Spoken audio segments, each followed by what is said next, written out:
Hi, bloggers, or people reading the blog. Great start. I love it. So we're going to talk about our day visiting Old Corinth and the Acro Corinth. So we started the day off with a really great, charismatic guide named Guy Sanders. Yeah, he's actually the director of the ancient site of ancient Corinth, I guess. So it was really, really cool to hear his take on a lot of stuff. It was like, we talked about it, how he just basically knows such a broad array of topics. It was really amazing to hear him lecture. We're really lucky.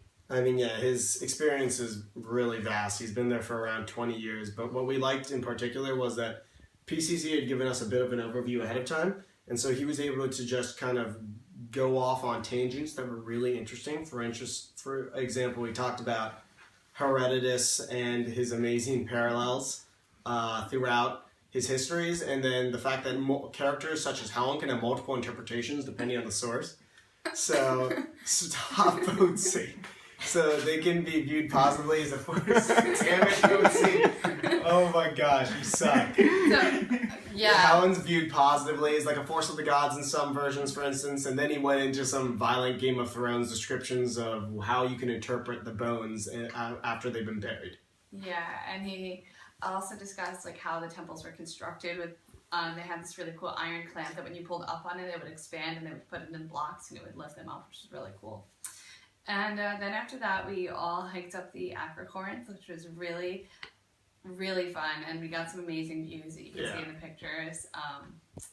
And then after that, we had about 2 hours to just explore and go off in our own directions, I guess. And then we went back to the museum, which was really, really cool. And there was my favorite room was the room of Asclepius, which had all these statuary dedications of different body parts that people wanted to get healed by the god, which was really, really cool.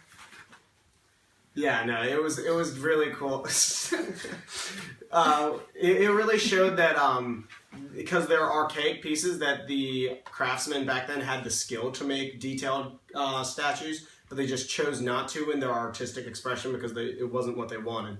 And then we concluded with a night on the beach, which I'm not going to go into detail to because Potsy is doing his best to distract us, so we're going to try to avoid another laughing bit.